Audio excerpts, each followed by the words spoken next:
Hello everyone, it's SpawnPoiint and today is the day. We are unboxing and taking a closer look at Marvel's Spider-Man 2 Limited Edition PS5. So we've got the console bundle which comes with everything. Then we have the accessories including the console covers and the DualSense Controller which you can pick up separately. Now drop a like on this video if you are hyped to play Spider-Man 2 on October 20th. And also a massive thank you to you for watching and subscribing to my channel. Okay, so I think we need to start with the PS5 bundle, and this is actually the first limited edition PS5 that we've seen. We have of course had other console covers and controllers already, but none that came packaged with a PS5. And already this Spider-Man 2 themed box just looks awesome. It's actually one of the reasons that I pre-ordered it myself, as I like the idea of having this box over the standard white one. On the front we have the picture of the PS5 and the controller, along with the Spider-Men, both Peter Parker and Miles Morales. And if you look closely, you will notice that Peter Parker does have some symbiote on his arm, and he's shooting black web instead of white. Then if we flip this around, we have this huge print on the back, which shows them both fighting with Venom, so that's pretty cool. But now let's get this opened up and see what we get inside. So we've got the usual standard accessories including the power cable, the console stand which is the normal colour, an HDMI 2.1 cable and a USB-C cable for charging the controller.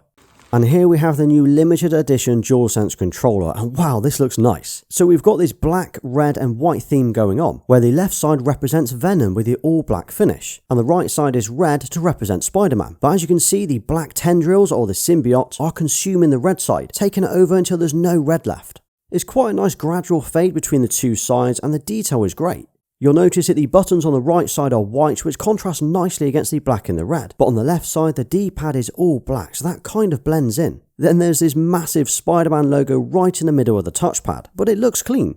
Around the back it's all black, which includes the triggers and the bumpers at the top, and it's a nice matte black just like the front. And if you look really closely, we still have those tiny PlayStation symbols and icons built into the grip.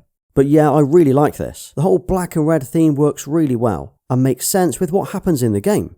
I actually think this controller has just become my new favourite in the entire lineup. We've had the Hogwarts Legacy and God of War, but this one for me just stands out the most. But what do you think? Which is the best controller that we've seen so far? Any of these that you would pick over the Spider-Man 2 version? Right, let's get this PS5 out because we need to see the new design. And here it is, and this looks crazy. The first thing to note is that Spider-Man logo is huge, damn, but it contrasts nicely against the red background. Okay, so as you can see, just like with the controller, it's got a two-tone design going on, where the top half is black and the bottom half is red, and it's quite a striking design. Then we have the tendrils or the symbiote creeping towards the logo in the corner, and it looks like it's taken over the red. It's actually a really clever representation of the characters in the game. In the top corner there's the usual PlayStation logo cutout, and I just had a thought. What you could do is put a red sticker behind it to create a nice contrast so the logo isn't lost, and it still be on brand with the black and the red theme. Then if we flip this around, the other side is all black with just the white Spider-Man logo in the corner. Unfortunately, the way my desk is, you won't actually see the red side of the console from this angle, but when sitting at my desk I will, so this looks nice. The centerpiece of the PS5 is still glossy like we had before, but I will probably add a matte skin to it. I think it will suit it better as the plates and the controller all have a matte finish. As for the stand, this is just the standard one, so it's no difference in colour or design to what we've seen before. But remember, you can use this stand to place it both vertically or horizontally in your setup.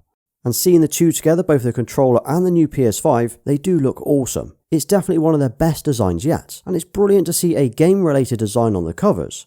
Now something I've just noticed though is that the controller and the console are very slightly different shades of red. It looks like the controller is darker than the covers, not by much but just enough to notice.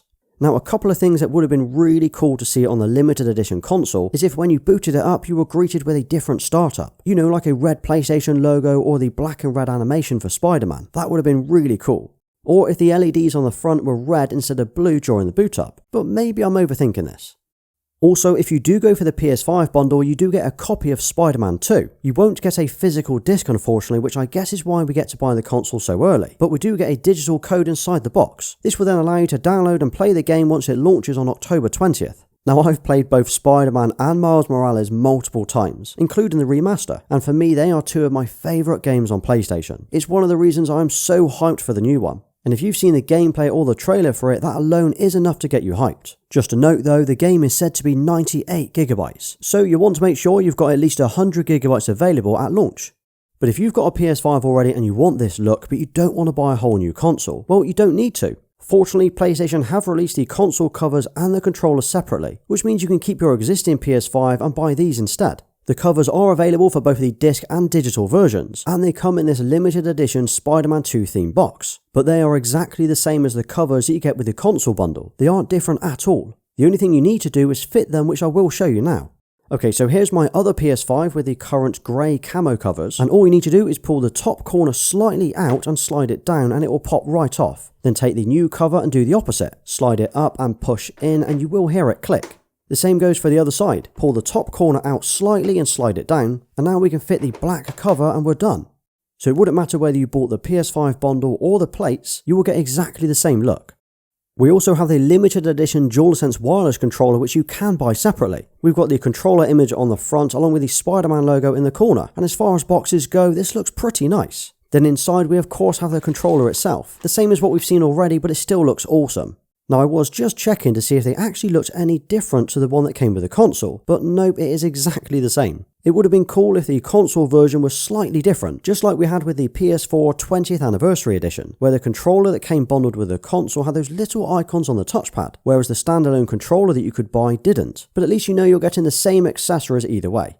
And here you go, here is the new PS5 controller and the console together on my setup. I think these look really nice. And if you are hyped for Spider-Man 2, these are the accessories you want to buy. But the question is, are they worth buying? Well, for me, I do like to collect them and swap them out, so I was always going to buy them. But if you have a PS5 already, you would be better off buying the accessories rather than a whole new console. But if you don't have a PS5 and you're wondering if you should buy them all separately or as part of a bundle, I think the PS5 bundle works out slightly cheaper overall, as you are getting the console, the covers, the controller and the game. Okay, so that was a quick look at the new limited edition PS5 for Marvel Spider-Man 2. What do you think? Will you be picking up the accessories or the game at launch? Now drop a Spider-Man PS5 in the comments and I'll give you a thumbs up for staying right till the end. And if you did enjoy today's video, check out this PS5 video next. Thanks for watching, please like, sub and follow me everywhere. Until next time.